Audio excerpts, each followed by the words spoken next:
Hi guys, I'm Woodcraft Hamster and welcome back to my beginner's guide to wood carving. Now today I want to talk about some slightly more specialist tools and generally speaking they're tools that have a curve on them.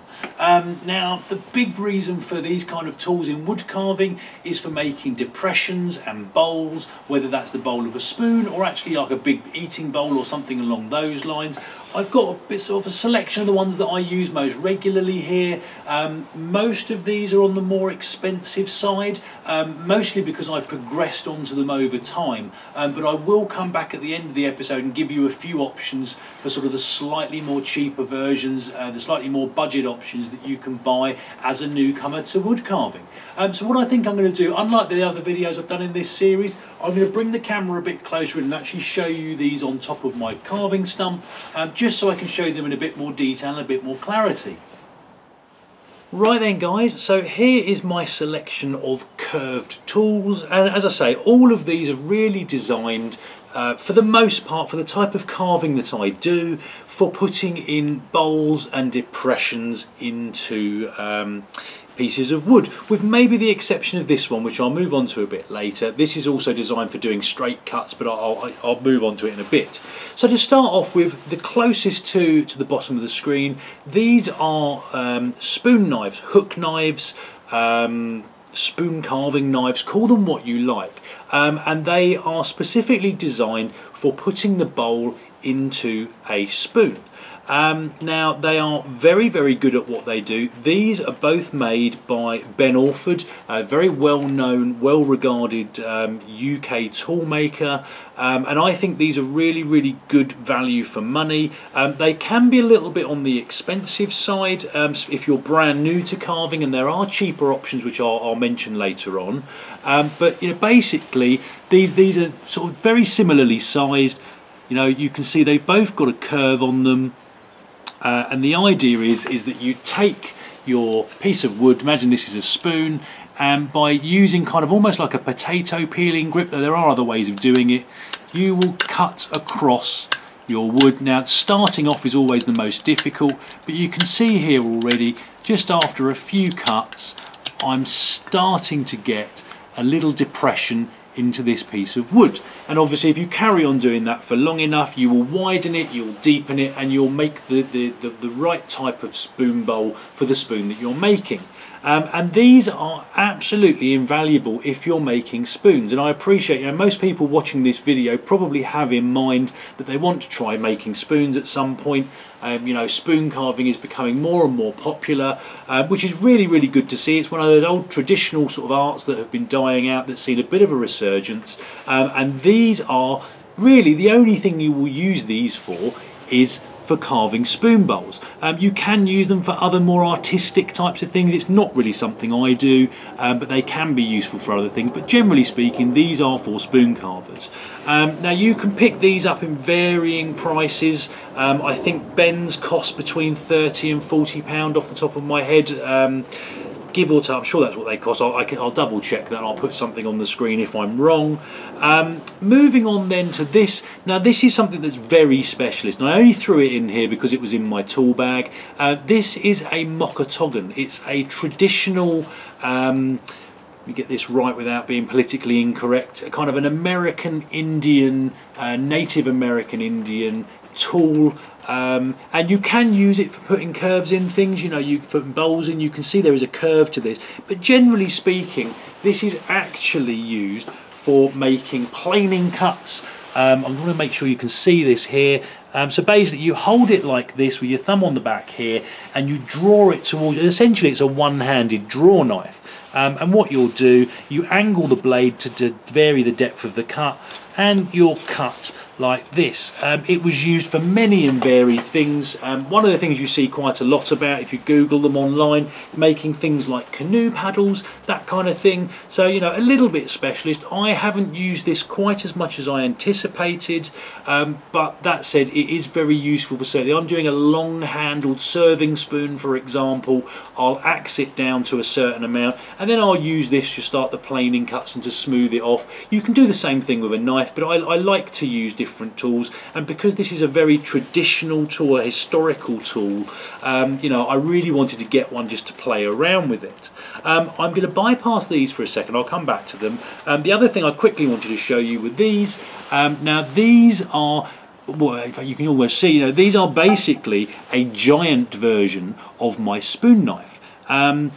Now these are known as twooker cams, TWCA, the next word cam, CAM, and these are traditionally, as far as I'm aware, certainly what these are based on, these are a Welsh tool, and twooker cam in the Welsh dialect essentially translates to bent knife, which is exactly what they are. Now these are made by Nick Westerman, another UK blacksmith and toolmaker, very, very well regarded, and as far as I'm aware, Nick is one of the very few people in the UK that make these, and these are absolutely superb tools. Again, you pay for them, you know, these were, do you know, I can't even remember how much these cost. Not as much as you may think, bearing in mind how specialist they are, but I think they're around the sort of the £40 to £50 mark. I'll put something up on the screen again if I've got that massively wrong.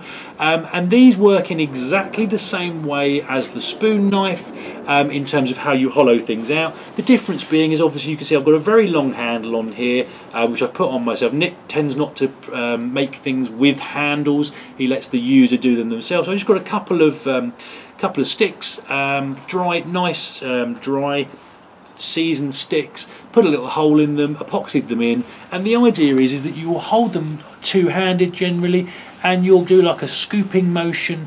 And basically, I mean, I've got loads of videos of me using these. By all means, have a little search through my videos. But you know, these are for hollowing out larger spoons, kuksas, which are really, really popular with carvers, small bowl, even large bowls, to be honest. You know, I use these a lot for finishing on larger bowls or for scooping out small bowls, kuksas and coffee cups and those kind of things. But again, a little bit more specialist, probably not the sort of thing you want to go rushing out and buying straight away, because you just don't need them when you're learning to carve. So those are the sort of the hook-shaped items, and then the other things I wanted to show you were these. Now these are gouges. You can see it's basically like a chisel with a rounded surface on the inside rather than it being flat. Now the two of them I have here, this is a File, P-F-I-E-L, manufacturer gouge. This is probably my most used one.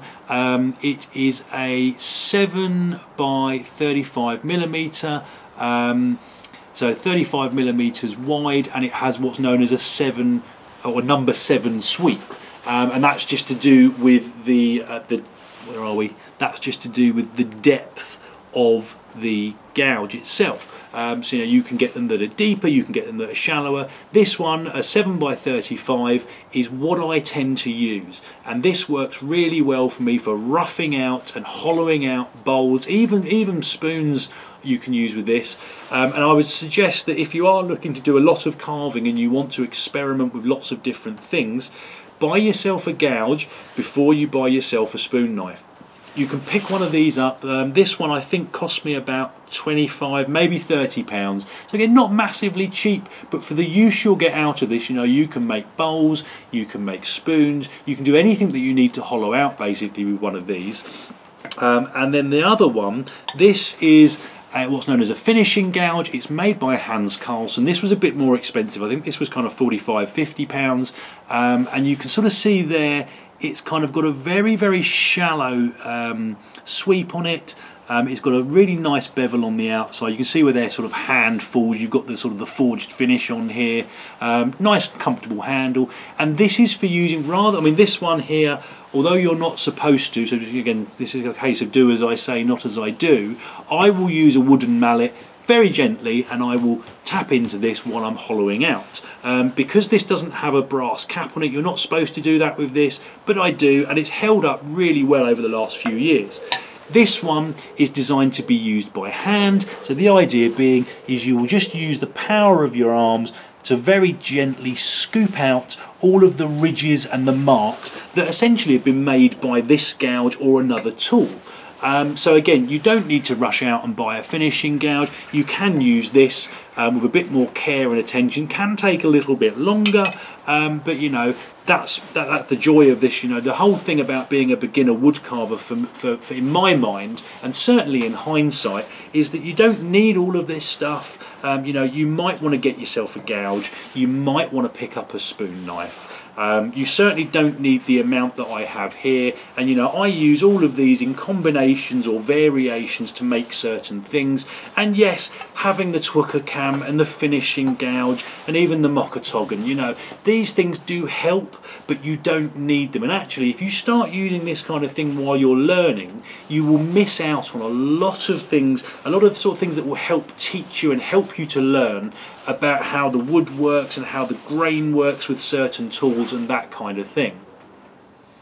Right then guys, so those are my thoughts on curved tools, spoon knives, gouges, twoka cams, the mockatogan, and as I said earlier, you know, you don't need to go rushing out and buy any of these things straight away, and I certainly wouldn't necessarily advise it.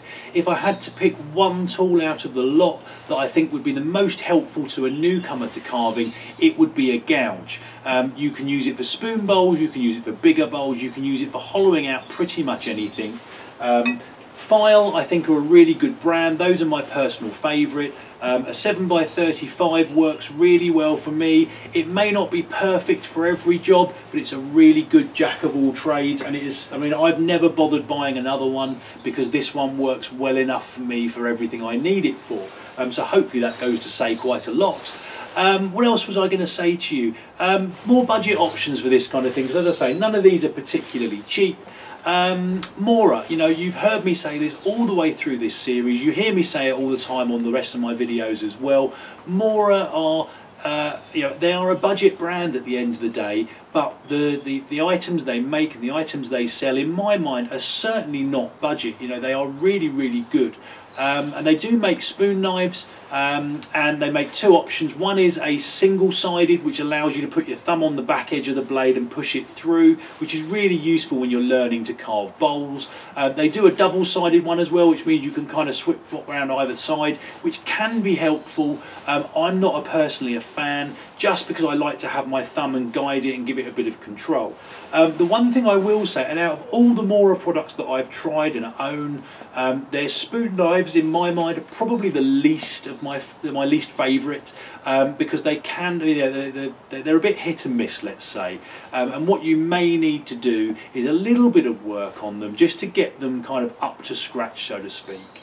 And really, it's as simple as getting a piece of fine sandpaper, wrapping it around a pen or a pencil or something, around, you know, a dowel or something, working it on the inside edge of the bevel, and then flattening out the sandpaper, putting it on like a wooden block or something nice and flat, and then just working over the outside of the bevel as well.